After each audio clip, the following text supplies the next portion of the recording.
My mother-in-law changed the locks while I was giving birth, but she forgot I'm the one who owns the house. The first contraction hit while I was reading the text on my husband's phone. He'd left it on the kitchen counter when he went to shower, and I'd grabbed it to check the time.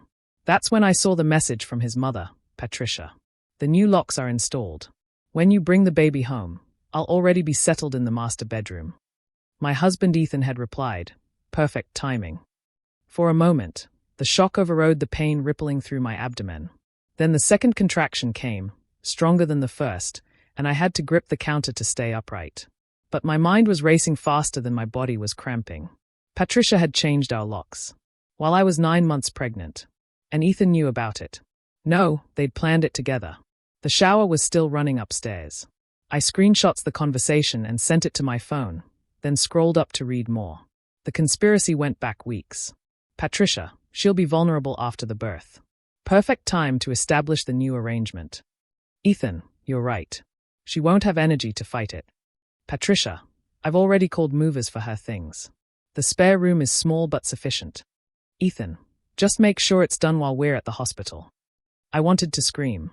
I wanted to march upstairs and confront him.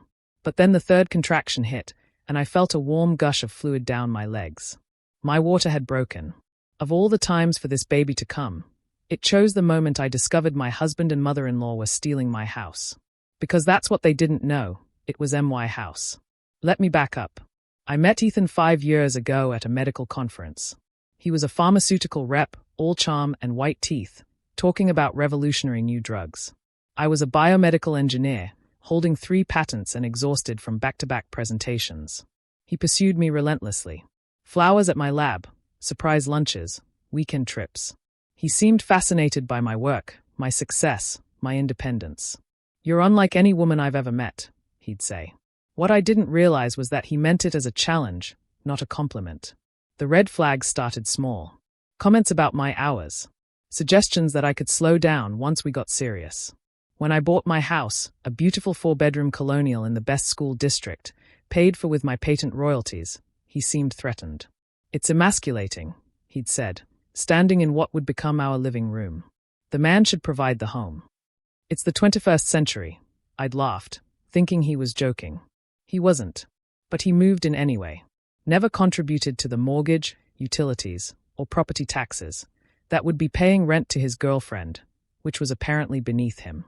Even after we married, he insisted keeping finances separate was modern and respectful. I paid for everything while he spent his salary on a boat, expensive golf clubs, and weekends with his buddies. Then Patricia entered the picture. Or rather, she'd always been there, lurking at the edges, but marriage brought her front and center.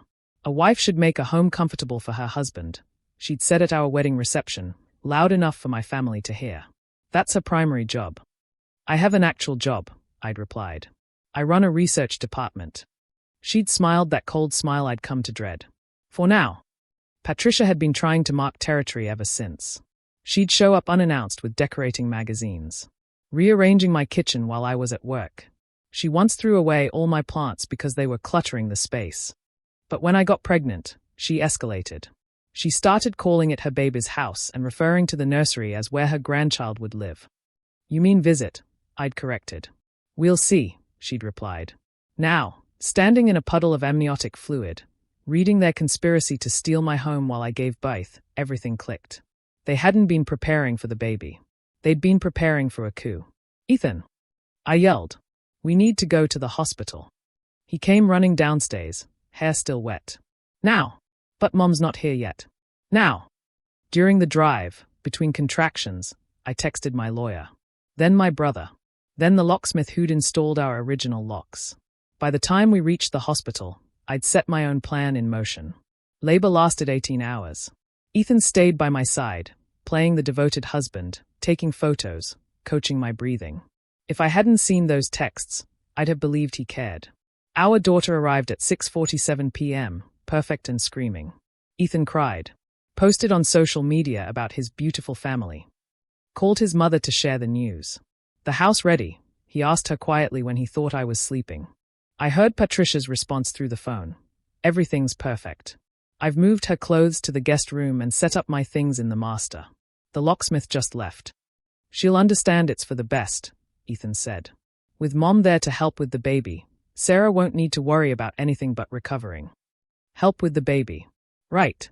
Patricia, who'd never changed a diaper in her life, who'd hired nannies for Ethan and bragged about never breastfeeding because it would ruin her figure.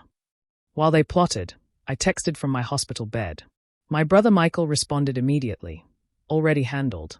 You're going to love this. 2 days later, they discharged us. Ethan was practically vibrating with excitement as we drove home. Mom's been working so hard to get everything ready, he kept saying. Has she? I said flatly, holding our daughter, who I'd named Amelia after my grandmother, not Patricia's first choice of Patricia Jr. We pulled into the driveway.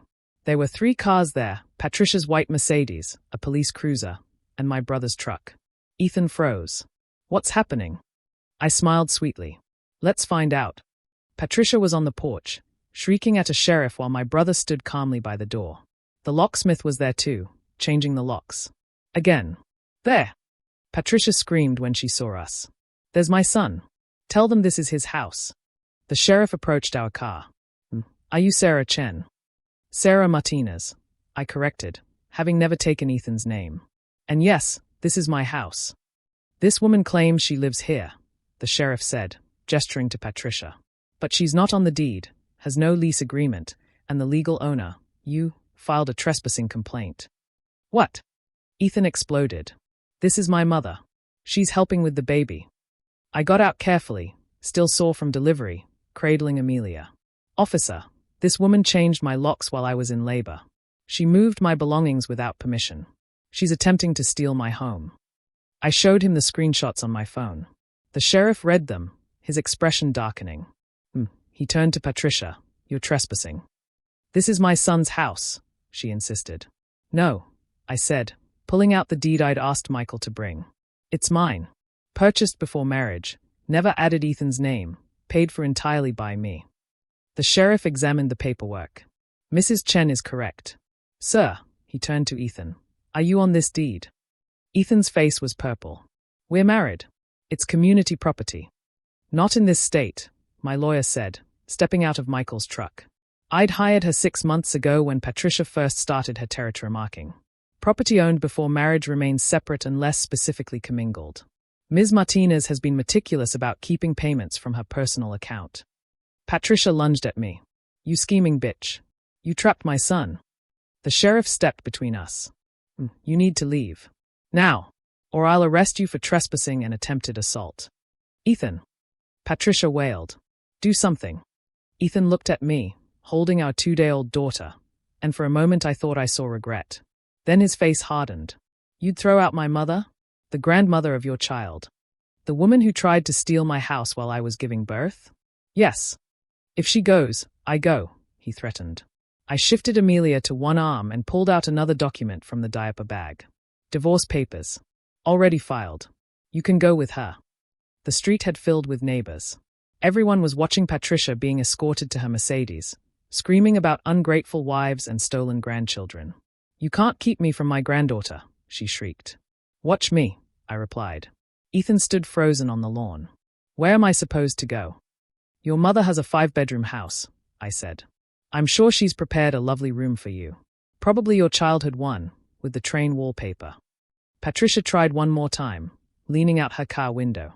I'll take you to court. Grandparents have rights. My lawyer stepped forward. They do. When they haven't committed crimes against the parents. Breaking and entering, theft, conspiracy to commit fraud. Should I continue? Patricia sped off, tires squealing. Ethan looked at me, then at Amelia, then at the house. Can we talk about this? We can talk through lawyers, I said.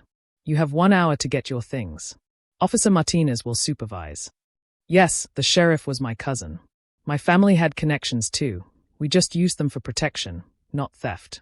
While Ethan packed, muttering about vindictive wives and hormonal decisions, I walked through my house with Amelia. Patricia had indeed moved all my things to the guest room. She'd replaced my bedding with her gaudy gold ensemble. She'd hung pictures of herself with baby Ethan where my family photos had been. The kitchen had been reorganized. My office turned into a second nursery, because apparently Patricia thought a baby needed 2 rooms. She'd even had my beautiful reading nook dismantled to make space for her exercise equipment. Don't worry, baby girl. I whispered to Amelia. We're going to fix all of this. Michael helped me move my things back to the master bedroom while Ethan carried boxes to his car. Several neighbors offered to help, having witnessed Patricia's meltdown. She's been telling everyone you were mentally unstable, Mrs. Patterson from next door confided. Said she'd need to take custody of the baby for its safety. When did she say this? I asked. Oh, for months. She had a whole campaign at the country club about unfit mothers who work too much. I documented everything.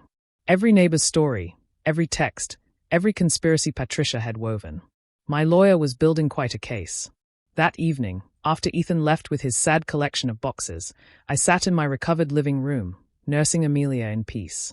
My phone rang constantly. Ethan, Patricia, various flying monkeys they'd recruited to guilt me. I blocked them all. The next morning, a locksmith, my choice this time, came to change the locks again.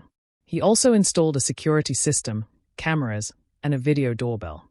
Patricia had made her own copies of keys. I wouldn't make that mistake. Within a week, Ethan was begging to come home. Living with Patricia was suffocating. She wouldn't let him bring dates over. She criticized his eating habits. She'd thrown away his gaming system because it was juvenile. You wanted her there to help, I reminded him via text. Enjoy the help. Patricia tried everything. She sent flowers with apology cards I didn't read. She had her pastor call about the sanctity of marriage. She even hired a private investigator to find dirt on me. Good luck with that. I'd been prepared for this since the first red flag. The custody battle was swift. Ethan's own texts proved conspiracy. Patricia's recorded voicemails about taking my baby were particularly damning. The judge granted me full custody with supervised visitation for Ethan. She manipulated you. Ethan tried during mediation. Turned you against your own family. Your mother literally changed my locks during labor, I replied. No manipulation needed. 6 months later, I ran into Patricia at the grocery store. She looked older, deflated. Ethan had moved to another state for a fresh start, aka his father finally cut him off. She was alone with her schemes and her empty 5-bedroom house. You stole my family, she hissed over the produce. I protected mine, I corrected, adjusting Amelia in her carrier. She started to respond, then saw my brother approaching with a cat. Then my cousin the sheriff walking in. Then my lawyer picking out apples nearby. Patricia left without buying anything. That's the thing about family conspiracies. They only work if the target is truly alone. But I wasn't. While Patricia and Ethan planned their coup, I'd been building my own network. Real family, chosen family, legal family. They thought catching me at my most vulnerable, immediately post-birth, would guarantee victory. They didn't realize that a new mother protecting her child is the opposite of vulnerable. She's fucking fierce. The house is peaceful now. Amelia's almost 1, taking her first steps in the home that's truly ours. No toxic in-laws, no manipulative husband, no one trying to steal what we've built. Sometimes I get messages from Ethan about reconciliation, about Amelia needing her father. I forward them to my lawyer. He made his choice when he texted perfect timing to his mother's theft. The new locks work beautifully, by the way. But the best security system isn't the cameras or the alarms. It's the knowledge that I own this house, this life, this future. And no one, not a husband, not a mother-in-law, not anyone, can change that lock.